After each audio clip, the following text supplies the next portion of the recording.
కృపగల దేవా కలువరినాథా, కొనియాడెదని గణనామం.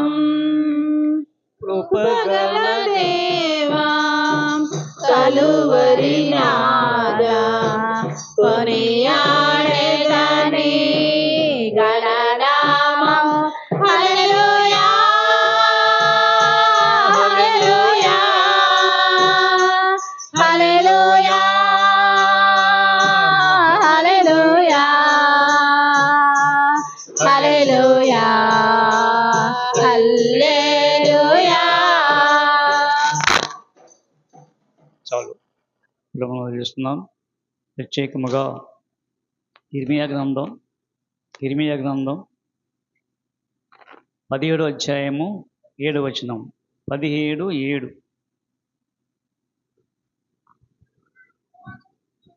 యెహోవాను నమ్ముకున్నవాడు ధన్యుడు, యెహోవానికి ఆశ్రయం కొను. చాలండి, ప్రార్థన చేసుకుందాం. కృప మహిమ పరలోక తండ్రి మీకున్నాం.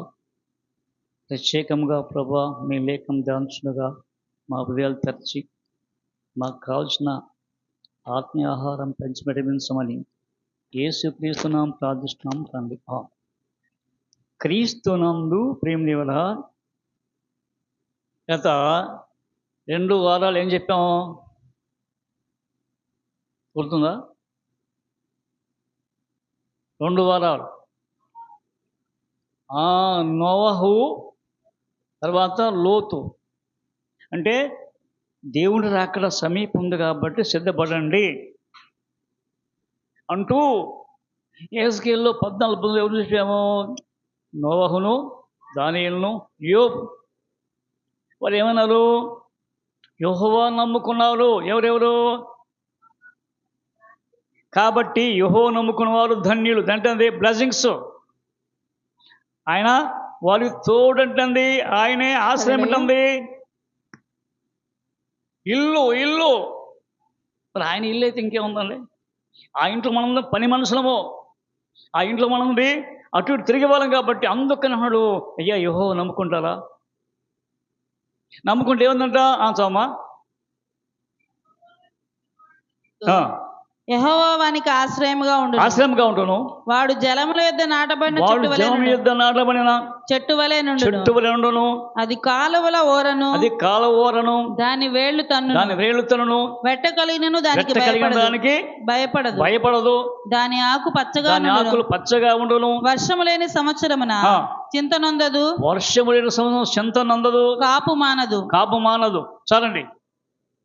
అంటే ఏంటంట? ఇప్పుడు వర్షం వచ్చింది, దానికి భయం లేదట. కాపు మాత్రం కాస్తనే ఉంటుంది. ఏం కాపు అంటే? ఫలాలు. అంటే ఎవరు ఈ యొక్క చెట్టు? ఎవరు అంటే ఈ చెట్టు ఎవరు? ఆ చెట్టు అంటే ప్రభు యేసుక్రీస్తే చెట్టు అండి. కాబట్టి ఒకసారిగా యెహోవాను ఆశ్రయించేవాడు ధన్యుడు, నమ్ముకునేవాడు ధన్యుడు. అందుకంటే అందుకనే గట దేవుని కృపించాడు కాబట్టి అందుకనే ఏమీ కొద్ది ఉండదట. అక్కడ నీటి కాలం ఎవరు నాటబడినవాడాయి అంటే నీటి ఎవరంటుంది? ఒడ్డు. చూడండి ఒకసారి ప్రకటన గ్రంథం 22వ అధ్యాయం చూడండి. ప్రకటన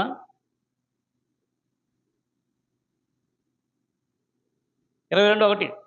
మరియు స్ఫటికము వలె మరియునట్టి జీవజలముల నది దేవుని యొక్కయు గొర్రెపిల్ల యొక్కయు సింహాసనం వద్ద నుండి ఆ పట్టణపు రాజవీధి మధ్యను ప్రవహించుట ఆ దూత నాకు చూపెను. ఎవరంటే ఇక్కడ అన్నాడు యోహాను గారు, అయ్యా స్ఫటికం వలె. స్ఫటికం అంటుంది తెల్లగా స్ఫటికమట. అంటే మెరుస్తుంది. ఏంటది? అది స్ఫటికం. సముద్రం స్ఫటికమల్లే సింహాసనం వద్ద నుండి ఆ పట్టణపు రాజవీధి సింహాసనం అంటే అదిగో పరలోకం సింహాసనం ఉంది. ఆ సింహాసనం నుండి ఇదిగో మెరుస్తుందట. జీవజలములు అంటే యేసుక్రీస్తే జీవజలములు. ఎక్కడ రాయబడింది జీవజలాలని? యోహాను సువార్త 4:19 చూడండి, 4:14. సమర్థితో మాట్లాడుతున్నాడు దేవుడు. నేనిచ్చు నీళ్లు త్రాగువాడు అది ఎప్పుడు తప్పికొనడు. నేను వానికిచ్చు నీళ్లు, నేను వానికి ఇచ్చే నీళ్లు నిత్య జీవనకై నిత్య జీవమునకై వానిలో ఊరిన నీటి బుగ్గగా ఉండునని. నీటి బుగ్గ అంటే ఇక్కడ అండి నోవా, దానియేలు, యోబు వినండి, నీటి బుగ్గ. శ్రమలు వస్తాయి, బాధలు వస్తాయి, ఇబ్బందులు వస్తాయి, కానీ అయితే ఓర్చుకోవాలట. అందుకనే ఆ యొక్క సింహాసనం మీద కూర్చున్నాడు. ఎవరెవరు కూర్చున్నారు అక్కడ సింహాసనం దగ్గర? ఎవరు సింహాసనం మీద? చదువు మళ్ళీ చదువు. మరియు స్ఫటికం వలె మెదనట్టు జీవజలముల నది దేవుని యొక్కయు అంటే దేవుని యొక్కండి అందే యెహోవా దేవుడు, దేవుని యొక్కయు గొర్రె పిల్ల యొక్కయు. ఇక్కడ ఎవరండి? దేవుని యొక్కయు గొర్రె పిల్ల యొక్కయు అంటే ఇద్దరు. ఎవరు గొర్రె పిల్ల? ఎవరు? యేసుక్రీస్తు. అంటే మధ్యయు సింహాసనం వద్ద నుండి ఆ పట్టణపు రాజవీధి మధ్యను, ఆ పట్టణపు రాజవీధి, పట్టణం అది పరలో పట్టణం రాజవీధులు. అంటే ఈ వీధులు కాదు, లేక మెడ్రాస్లో ఉన్న వీధులు కాదు, హైదరాబాద్ వీధులు కాదు, బొంబాయిలో ఉన్న వీధులు కాదు, ఢిల్లీలో వీధులు కాదు. ఇది విశాలమైన స్థలం. ఇది అది బంగారు వీధులు. ప్రవహించుట ఆ దూత నాకు చూపెను. ఆ నది యొక్క ఈవలను అవలను జీవవృక్షముండెను. ఏనది? జీవనది. భారతమే జీవనదిని నా హృదయములో ప్రవహింపజేయుమయా, జీవనదిని నా హృదయములో ప్రవహింపజేయుమయా అంటే అయ్యా నాలో ప్రవహించయ్యా. ఆ జీవజలం కోసమే ఆ యొక్క సమరశ్రీ ఇందూరు రాకుండా ఆ జీవజలానికి అయ్యా. అట్ట కుదరదు. నువ్వు వెళ్ళి పెళ్లి పిలుచుకురాపో. ఏమన్నా అంటే ఏమది? నాకు పెనిమిట్లేదన్నారు. నిజమేనా? కానీ వాస్తవం చెప్పామ్మా, నీకు 5 పెనిమిట్టున్నారు. ఇప్పుడు వాడు నీ వాడు కాదు. కసగటు అంటే తన రహస్యం చెప్పేశాడు. ఎప్పుడు రహస్యం చెప్పిందో ఆమె తన కుండ విడిచిపెట్టింది. పడగొట్లా విడిచిపెట్టిందా? పడగొట్టిందా? విడిచి అంటే త్రో బయటికి వెళ్ళిపోయింది. కాబట్టి ఇక్కడ జీవజలం ఎవరండి? యేసుక్రీస్తే. ఇవలను అవలను అండి చెట్లు అది నెలలకు ఫలించుచు 12 కాపులు కాయండి. నెలలకు ఫలిస్తుంటే ఎప్పుడు ఫలాలే. కొబ్బరి చెట్టు అనుకోండి, ఎప్పుడు ఫలిస్తాయి? నెలలకు. మనకి ఇక్కడ తక్కువ నేల మంచిది కాదు. తూర్పుగోదావరి ఆ పంట కావాలన్నమాట. వాళ్ళకి ఒక్క చెట్టు చాలు. అది ధనవంతుడు ఎవరు? కానీ ఈ చెట్టు ఉంది, ఇది జీవవృక్షము. అది జీవవృక్షం ఎక్కడుంది? అంతకుముందు చూడొకసారి ఆదికాండం 2:9. ఆదికాండం 2:9. మరియు దేవుడైన యెహోవా చూపునకు రమ్యమైనది ఆహారమునకు మంచిదైన ప్రతి వృక్షమును ఆ తోట మధ్య జీవవృక్షమును మంచి చెడ్డల తెలివినిచ్చు వృక్ష ఫలములు నేల నుండి మొలిపించెను. నేల నుంచేట వనములో ఉండి అనేక చెట్లు ఉన్నవి. కానీ ఇక్కడ జీవవృక్షము సపరేటు, తర్వాత మంచి చెడ్డలు తెలివించే వృక్షం సపరేట్. పక్కనే ఉంది. అంటే మంచి చెడు అదిగోండి, మంచి చెడు అంటే స్త్రీ పురుషుడు అంటే ఇద్దరే. కాబట్టి యోచిస్తున్నావా? ఇక్కడ జీవవృక్ష ఫలం అంట. అయితే ఆ జీవవృక్ష ఫలం ఏం చేశాడు? అవ్వ తినేసింది. ఎందుకని? చూసింది, రమ్యంగా చూసింది. చూడటంలో ఉందండి పాపం పాపం పాపం వాడు చూచి ఆశపడింది. అందుకనే యాకోబు కుమార్తె దీన చూసిందంటే ఏం చూసింది? ఆ పట్టణంలోకి వెళ్ళింది. దేనికోసం? ఆ పట్టణం షెకెము పట్టణం అట, చాలా అందమైన పట్టణం. ఎక్కువ ఉత్సవాలు ఉంది, పండగలు జరుగుతాయట. కానీ ఎవరు చెప్పకుండా, ఎవరు ఆ యొక్క దీన ఎవరు చెప్పండి వెళ్ళిపోతుంది, వెళ్ళిపోయింది, పాపములు పడిపోయింది. ఆకాను చూశాడు, ఏమైపోయాడు? చూసి అందుకు అక్కడ ఆశగా ఉంటే. కాబట్టి ఆలోచన చేయండి, మనం ఏం చూస్తున్నాం? కాబట్టి ఈ జీవవృక్ష ఫలాలు కావాలంటే ఏం చేయాలట? అదిగో ఆయన వాక్యం అనాలి. చూడొకసారి ప్రకటన గ్రంథం, ప్రకటన 2వ అధ్యాయం 5వ వచనం, 2:5. నీవు ఏ స్థితిలో నుండి పడిపోతావో అది జ్ఞాపకము చేసుకొని. అయ్యా ఓ సంఘమా, ఏ స్థితి పడిపోయావో, ఎలా జారిపోయావు? ఇంకా ప్రభువులు ఉన్నట్టున్నావా లేకపోతే జారిపోయావా? ఆలోచన చెయ్యి. అందుకనే ఓ సంఘమా, ఏ స్థితిలో పడిపోయావో అంటే ఎప్పుడు పడిపోవడం అంటే అది దేవుని దూరం అవటం. దేవుని దూరం అయ్యారు కాబట్టి ఏ స్థితిలో పడిపోతావా అది జ్ఞాపకం చేసుకొని మారు మనసు పొంది. ఏంటి జ్ఞాపకం ఉండదు? రిమెంబర్. అదిగో అక్కడ సాంసోను నుండి మర్చిపోయాడు దేవుణ్ణి. శౌర్యకులేను తీరను చూచి అంటే దేవుని యొక్క కృపను పోగొట్టుకున్నాడు. అయితే మరలా ఎప్పుడైతే ఆ యొక్క దాగోను గుడిలో బంధింపని వారు కాబట్టి ఆ దాగోనుకి 2 స్తంభాలు ఆధారంగా అప్పుడు వచ్చిన గుర్తు, అయ్యా ప్రభా ఇదిగో ఇప్పుడు వీళ్ళు ఎవరండి? వీళ్ళు విగ్రహారాధికులు అయ్యా. అంటే దేవతలను పూజించేవాళ్ళు. వీళ్ళు తమ ప్రవర్తన దిద్దుకోలేదయ్యా. కాబట్టి ఒక్కసారిగా నేను ఈ ప్రజలు చనిపోకూడదు, నా మరణము నేనే ప్రార్థించేట. అప్పుడు ఒకసారి ప్రార్థించి ఆ 2 స్తంభాలు పట్టుకొని ఊపేట. ఏమైందని? పడిపోయింది. కొన్ని వేలను చనిపోయారు. కాబట్టి అందుకని జ్ఞాపకం చేసుకోండి. అందుకు జ్ఞాపకం మారు మనసు పొందువా, జ్ఞాపకం చేసుకుని మారు మనసు పొంది ఆ మొదటి క్రియలను చేసే మొదటి క్రియలు ప్రేమ, సంతోషము, సమాధానం, ఐక్యత. ఏంటి అన్ని బాగున్నాయి. ఆ యొక్క సంఘం ఏ సంఘం? అది ఎఫ్ఎస్ సంఘం. అన్ని బాగున్నాయి. నీకు బోధను విశ్వసించాడు, కానీ ఒకటి కొద్దు ఉందంట, మళ్ళా పాపములు అయిపోయారు. కాబట్టి తొలి ప్రేమ గుర్తుపెట్టుకో. ఆ ప్రేమ కోల్పోయావు కాబట్టి మళ్ళా ప్రేమ రావాలంటే మార్పు చెందు. కాబట్టి ఇక్కడట అందుకని సోమా అట్లు చేసి నీవు మారు మనసు పొందితేనే సరి, లేని ఎడల నేను నీ యొద్దకు వచ్చి నీ దీపస్తంభం దాని చోట నుండి ఏంటి నీ ఆత్మ చేస్తున్నట.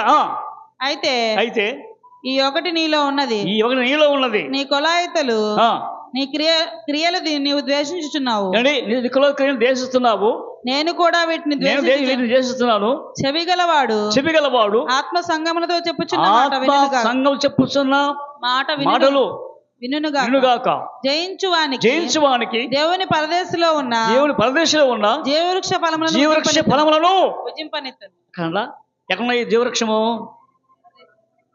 అంటే జీవవృక్షం ఉంటుంది, అదే జలము, జీవజలములో నెలకు పాడబడుతున్నాయి.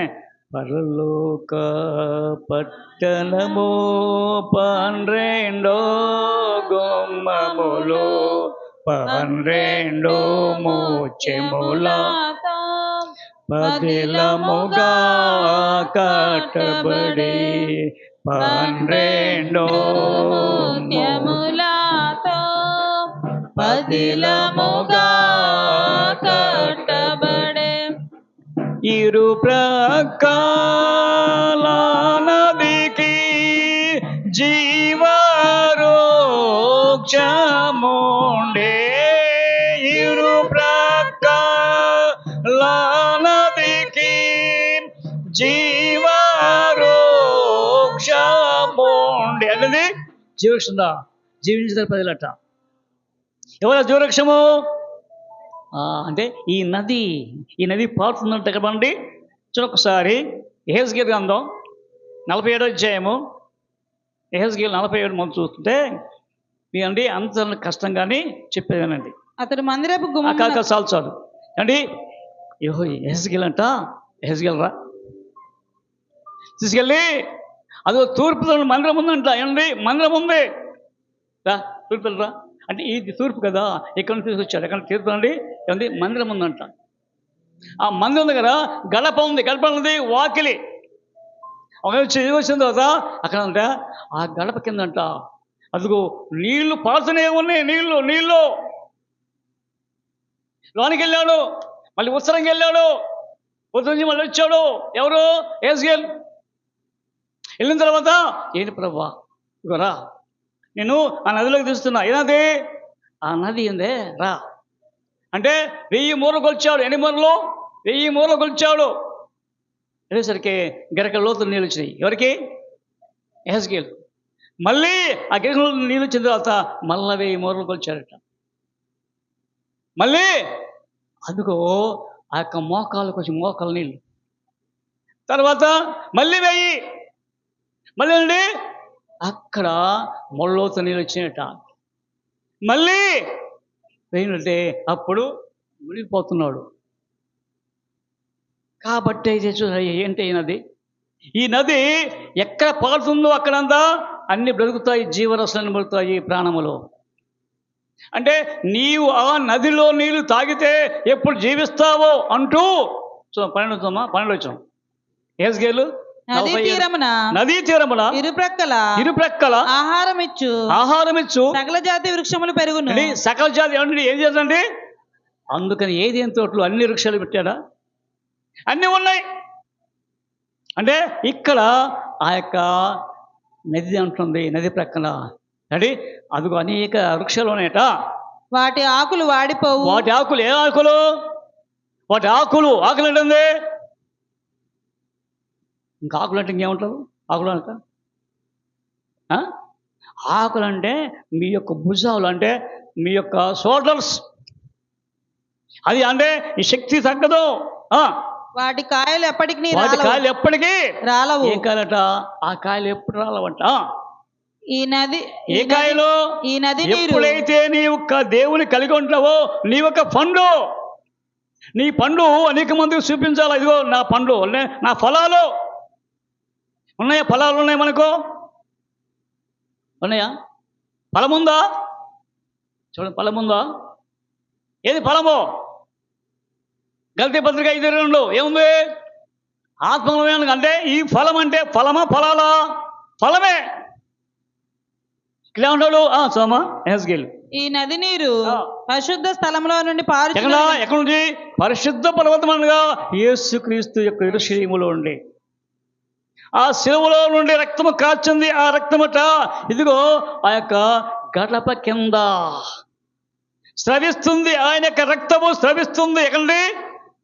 గడప కింద. అంటే ఈ భూలోకములందరినీ రక్షించడానికి ఆ నీరు గడప కింద పరిశుద్ధ స్థలం నుండి పారుచున్నది గనుక ఆ చెట్లు నెలకు కాయలు కాయను. వాటి పండ్లు ఆహారమునకును. ఏంటా? వాటి పండ్లు ఆహారమునకు. దేవుడు ఏం చెప్పాడు అక్కడ? ఇప్పుడు మీరు తినండి, ఈ పండ్లు మొత్తం తినొచ్చు, కానీ ఏం చెప్పాడు?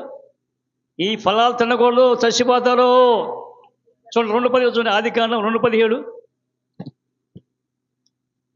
ఆదికాండం 2:17 వచ్చినాం.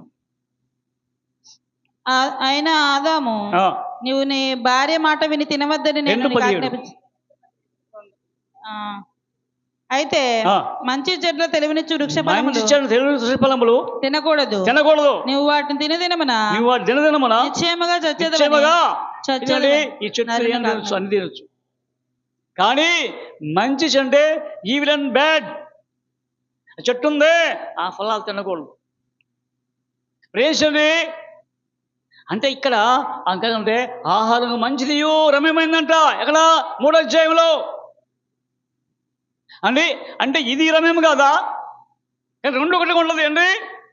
డూప్లికేటు ఒరిజినల్ ఉంటాయా? బంగారం అనుకోండి, డూప్లికేట్ తెలుసా? డూప్లికేట్ ఎక్కువ మెరుస్తుంది, నిజమేనా?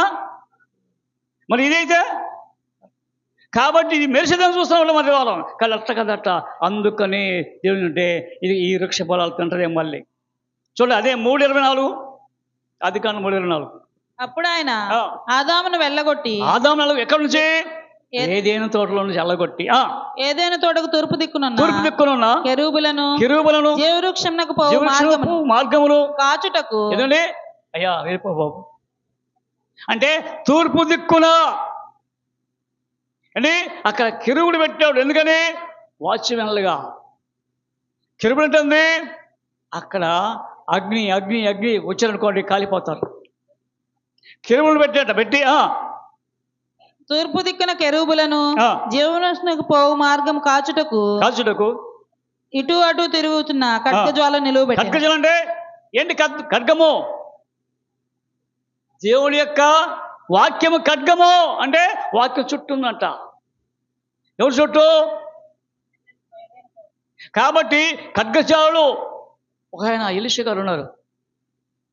ఎలీషా గారు అదిగో కర్మేలు పదం కూర్చున్నాడు.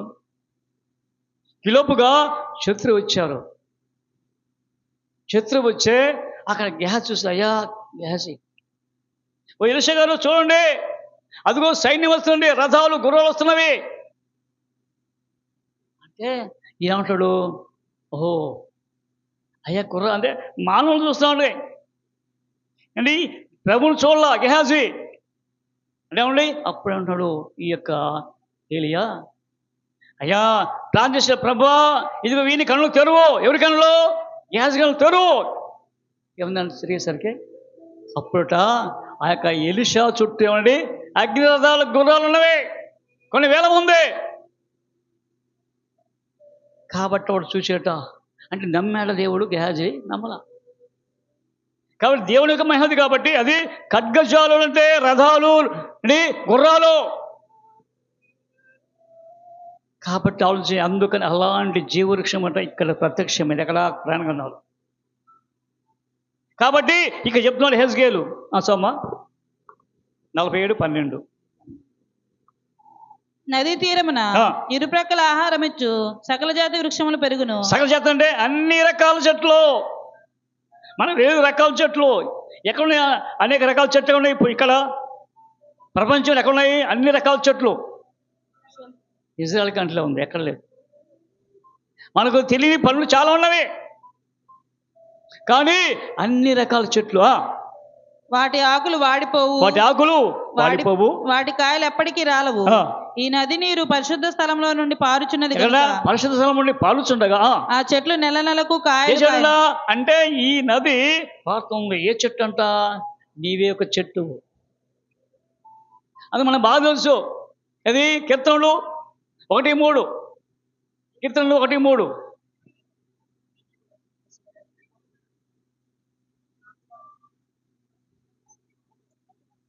కీర్తనలు 1.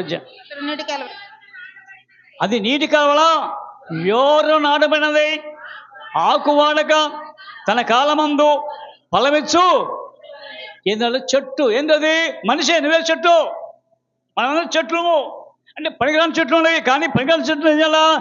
ఇదిగో వాక్యమని నీరు కట్టాలట. అందుకని అంటాడు మరి మనం ఏం చేద్దాం మరి అంటే ఆ యొక్క జీవజల నీళ్ళు తాగితే ఏమిదా చూడండి ఒకసారి. యెషయా గ్రంథం 49:10. యెషయా 49:10.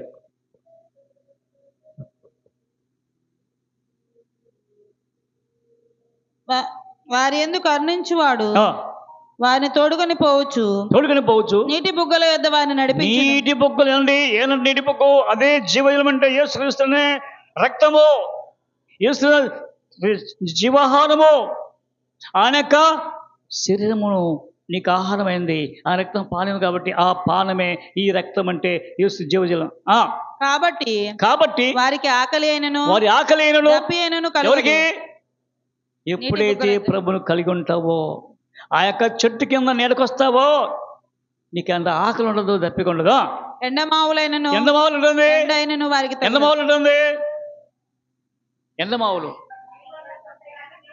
అంటే చూస్తే అంత సౌడుగా ఉంటుంది చూడండి. నీళ్ళు అరిపని లేవు, ఎండమావులైన ఎండ అయినను వారికి తగులదు, ఎండైన వాళ్ళకి తెలియదు. నా పర్వతములన్నిటినీ త్రోవగా చేసేదను. అంటే త్రోవ అంటే నువ్వు ఎక్కలేవు పర్వతం కాబట్టి త్రోవ చేస్తాను నీకు దారి. నా రాజమార్గములు ఎత్తుగా చేయబడును. చూడుడి వీరు దూరం నుండి వచ్చుచున్నారు, మీరు ఉత్తర దిక్కు నుండి పడమటి దిక్కు నుండి వచ్చుచున్నారు. అయ్యో ఉత్తర దిక్కున ఎవరున్నారు? ఉత్తర దిక్కున్నారు చూడండి, అందరూ వస్తారట. అమ్మో వీళ్ళు దేవుడు గొప్పవాడు అని ఉత్తర దిక్కు నుండి పడమటి దిక్కు నుండి వచ్చుచున్నారు. అంటే ఉత్తరము పడమర పక్కపక్కన ఉందా? సైడ్ ఉందా? ఉత్తరము పడమర, ఇది ఉత్తరం కదా, ఇదే పడమర. అంటే వీళ్ళందరూ కౌంటర్ అంటే ఇక్కడ పడమటి ఉన్నారు. పడమట్లో అదిగో ఐగుప్తీయులు ఉన్నారు, ఐగుప్తీయులు. కాబట్టి ఉత్తరమున అయ్యో దేవుని ఎరగని వారు ఉన్నారు. మీరు సీనియుల దేశం నుండి వచ్చుచున్నారు. అంటే సీనియులు అంటే తెలుసా? సీనియులు చైనా వాళ్ళు, చైనా వాళ్ళు అంటే అందరూ వస్తున్నారు, మనం మాత్రం ఇక్కడ ఉన్నాం. వాక్యం చేసుకోవాలి కాబట్టి అందుకని ఇక్కడ అండి అక్కడ ఉన్నాడు కాబట్టి. అయితే నువ్వు ప్రభు వాక్యం తెలుసుకుంటావా? ప్రభువా నన్ను ఒక జీవనదిగా చేస్తావా? నువ్వు ఒక జీవజలలో నీళ్ళు అంటుకట్టడానికి సహాయం చేస్తావా? కానీ ఒక్కసారి యోచించండి. అందుకే చివరిగా చూద్దాం ప్రయాణ గ్రంథం 7, 15, 16. 7వ అధ్యాయం 15, 16. అందువలన వారు దేవుని సింహాసనం ఎదుట ఎందువలన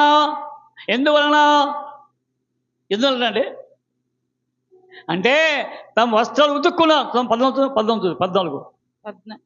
అందుకు నేను అయ్యా నీకే తెలియనగా అతడు ఇలాగ నాతో చెప్పాను, మీరు మహాశ్రమలు వచ్చిన వారు గొర్రెపిల్ల రక్తములో తమ వస్త్రములు ఉతుక్కొని. గొర్రెపిల్ల రక్తం అంటే ఆ నీటిలో గొర్రెపిల్ల రక్తములో తమ వస్త్రాలు. ఏంటి వస్త్రాలు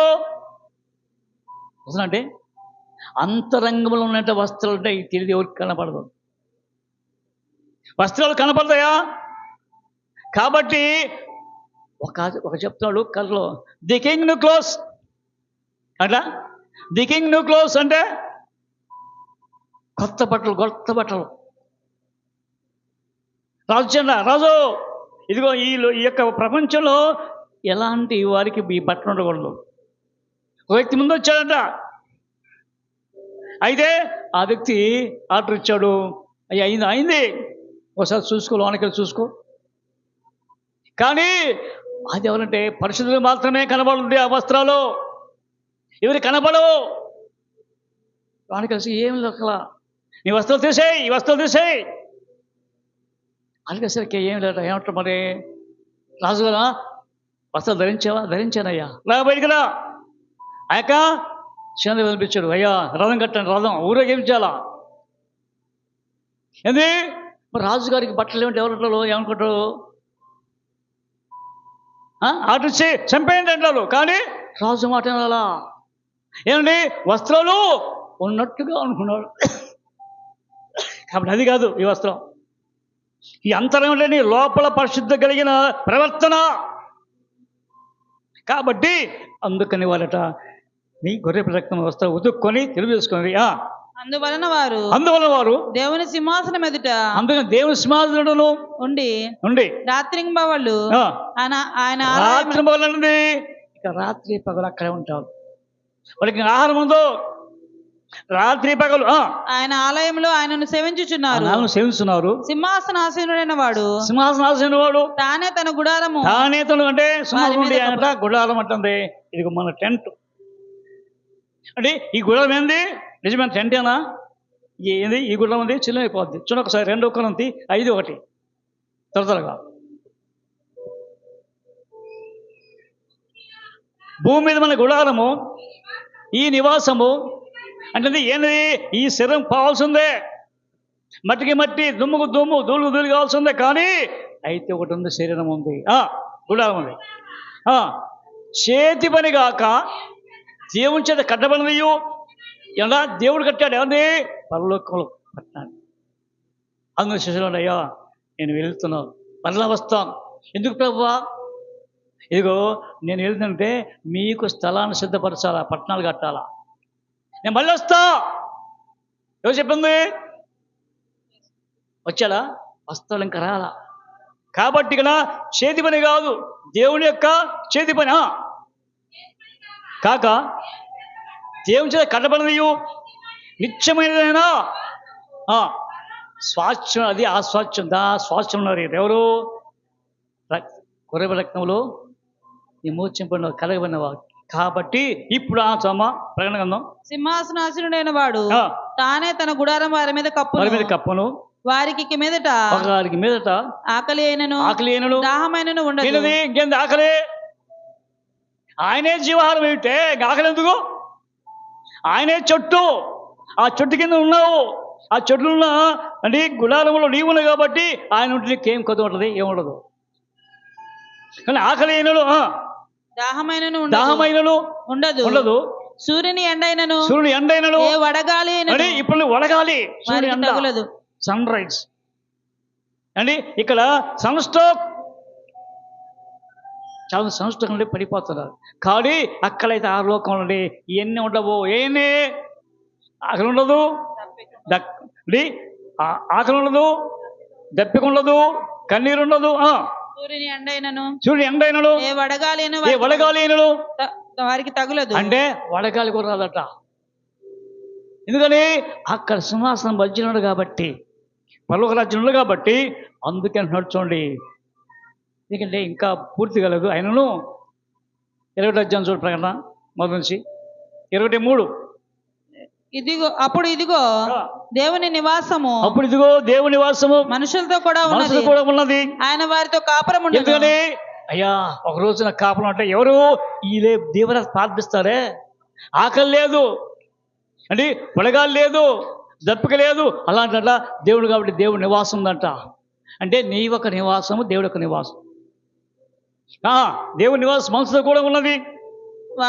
వారు ఆయన ప్రజలయందురు, దేవుడు తానే వారికి దేవుడు అంటే నేను వారికి తోడయుండును.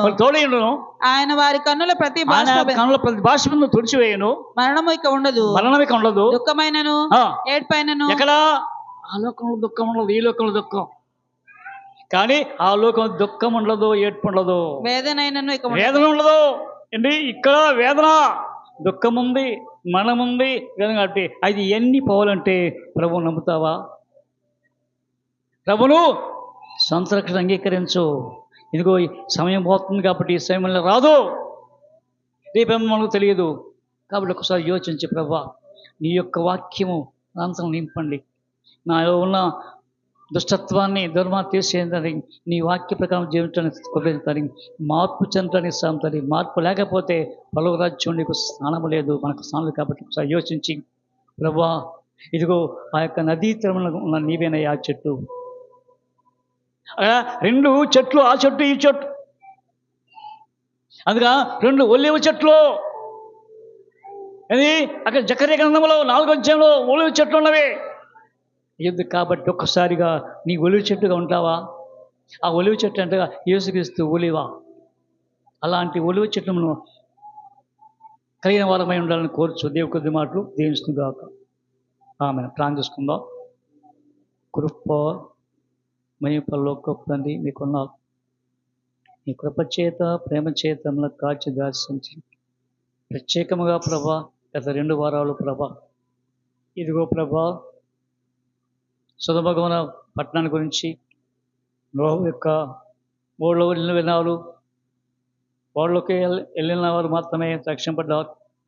వెళ్ళిన ప్రభా దుర్మార్గులైన ప్రభాటి కాబట్టి నిదానాల ప్రభా రిస్ట్రిక్షన్ లేకుండా ప్రతి వారు పాపంలో కూర్చున్నారు. కాబట్టి ఒకసారి క్షమించి, యవనస్తులు పాడైపోయిన యమరాలు పాడైపోయిన ప్రభా నిన్ను కలిగి వాక్య జీవితం తయారు చేసి నడిపించమని, ప్రభావ దీని ముందు నడిపించి సాయం చేసి మహిమా ఘనత పొందమని యేసుక్రీస్తు నామమున ప్రార్థిస్తున్నాం తండ్రి. ఆమేన్.